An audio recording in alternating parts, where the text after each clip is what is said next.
আরমান ও আজমি সাহেবকে যে গুম করে মেরে ফেলে নাই, এর পিছনে যদি ইন্ডিভিজুয়ালি একটা মানুষকে সবচেয়ে বেশি ক্রেডিট দিতে হয়, সেটা হবে সানজিদা তুলি।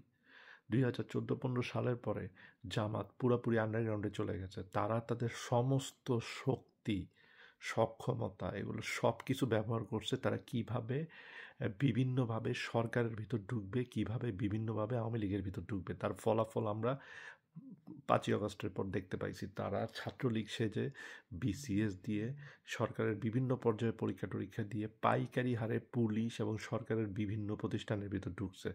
তারা মোটামুটি বাংলাদেশের রাস্তায় নন এক্সিস্টেন্ট ছিল।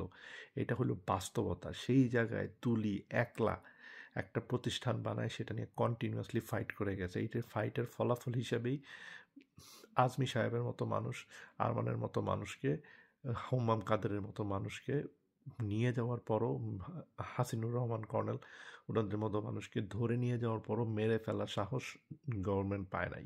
পুরা জামাতে ইসলাম, আমি এটা জেনে শুনে বুঝে বলতেছি, পুরা জামাতে ইসলাম পলিটিক্যাল পার্টি এবং তার পুরা ইকোসিস্টেম, তারা সবাই মিলে আজমি সাহেব এবং আরমানের কে বাঁচায় রাখার জন্য যতটুক কাজ করছে তার থেকে 100 গুণ বেশি কাজ করছে এই সানজিদা তুলি।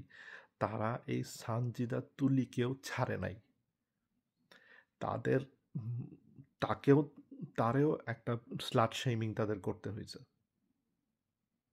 মানে এদের মধ্যে সামান্যতম কোনো অনার নাই। আর আপনি একটা জিনিস ভাইবে দেখেন, এই খুবই গুরুত্বপূর্ণ জিনিসটা ভেবে দেখেন। আরমান সাহেব নিজে জানে যে তুলি যদি মায়ের ডাকের আন্দোলনটা গড়ে না তুলতো, আরমানের জ্যান্ত অবস্থায় ফেরত আসার সামান্যতম কোনো সম্ভাবনা ছিল না। সেই আরমান, সেই আরমানকে বিএনপির সমস্ত মানুষজন যথেষ্ট পরিমাণ অনার করছে একজন গুমের ভিকটিম হিসাবে। ইভেন ওই দিন মাহাদি আমিন পর্যন্ত দুজনকে একসাথে নিয়ে ছবি তুলছে। মানে বিএনপি সামান্যতম অ্যানোমোসিটি তার প্রতি দেখায় নাই। হ্যাঁ, এবং তুলিকে তার দল একেবারে রাজনৈতিকভাবে জেনে শুনে বুঝে স্ট্র্যাটেজিক্যালি আরমানকে নির্বাচনে একটা এজ দেওয়ার জন্য সরাসরি স্লাট শেমিং করলো। কি নোংরাভাবে অপমান করলো। আরমান সাহেবের মুখ দিয়ে একটা আওয়াজ বাইর হলো না। সে তার একজন প্রতিদ্বন্দ্বী, যা মেয়ে নারী, যাকে এইভাবে অপমান করা হইতেছে, সে মুখ দিয়ে একটা শব্দ বাইর করতে পারলো না। সে তুলিকে ডিফেন্ড করতে আসতে পারলো না। সে তুলিকে ডিফেন্ড করলে তার ভোট তো বাড়ে। সে এই ভোট বাড়ানোর কাজটাও করতে পারলো না। কারণ কি? কারণ হলো ডিএনএ। এইটা হলো জামাতের কোর ডিএনএ। খানকির পোলা, বাইনচোদ, মাদারচোদ শুয়োরের বাচ্চারা। এই আরমান ও মাদারচোদ আটকায় রাখছে মজলুম, ঠিক আছে, কি দিন শেষে এগুলি মাদারচোদ। মাদারচোদ ডিএনএ না হইলে নিজের দেশের লক্ষ লক্ষ মানুষকে, মানুষের হত্যার সাথে, নিজের দেশের হাজার হাজার মেয়েদের ধর্ষণের সাথে একটা রাজনৈতিক দল কোনো দিন জড়িত হইতে পারে? 71 সালে শুয়োরের বাচ্চারা যেই কাজ করছে, এটা কোনো সুস্থ স্বাভাবিক, মানে মাথার মধ্যে যদি সামান্যতম এমপ্যাথি, মাথার মধ্যে যদি সামান্যতম দয়া মায়া থাকে, তাদের পক্ষে এই কাজ করা সম্ভব? তারা দুইটা মন্ত্রী ছিল, তারা আওয়ামী লীগের লোকজন যেগুলি এমপি ছিল, যারা পালায় গেছিলো, তারা সবাই ওই জায়গায় নির্বাচিত হয়ে সংসদে ঢুকছে। এই জামাইতা শুয়োরের বাচ্চাগুলি এই 71 সালের সময়। This is what they are. ইংরেজিতে একটা কথা আছে, if it's walk like a duck, if it's quack like a duck, it's এ ডাক। একটা জিনিস যদি হাঁসের মতো করে হাঁটে, হাঁসের মতো করে প্যাক প্যাক করে, এটা হাসি। জামাত বারবার বিভিন্ন জায়গায় আপনাদেরকে দেখাই দিছে তারা কত বড় জানোয়ার। তারা মির্জা ফখরুল ইসলাম আলমগীরের মতো মানুষ, যে 70-এর উপরে বয়সে ভাঙ্গা শরীর নিয়ে বারবার জেলে গেছে, জেলের থেকে হুইল চেয়ারে করে বেরোয় আসছে। আমরা নিজের চোখে, আপনারা সবাই দেখছেন যে অসুস্থ কুকরায় ছোট হয়ে বেরোয় আসছে। এই লোককে ইন্ডিয়ান দালাল বলে।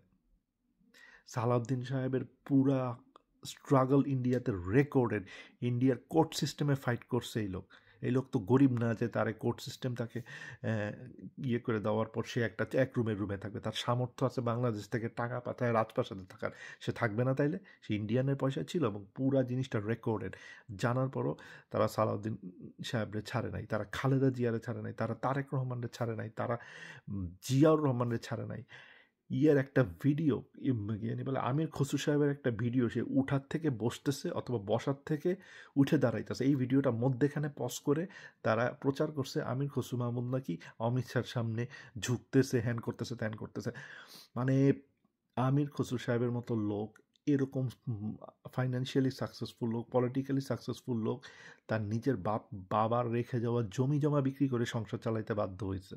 These are all recorded facts. শুয়োরের বাচ্চা এগুলি জানার পরও এদেরকে বলে ইন্ডিয়ান দালাল।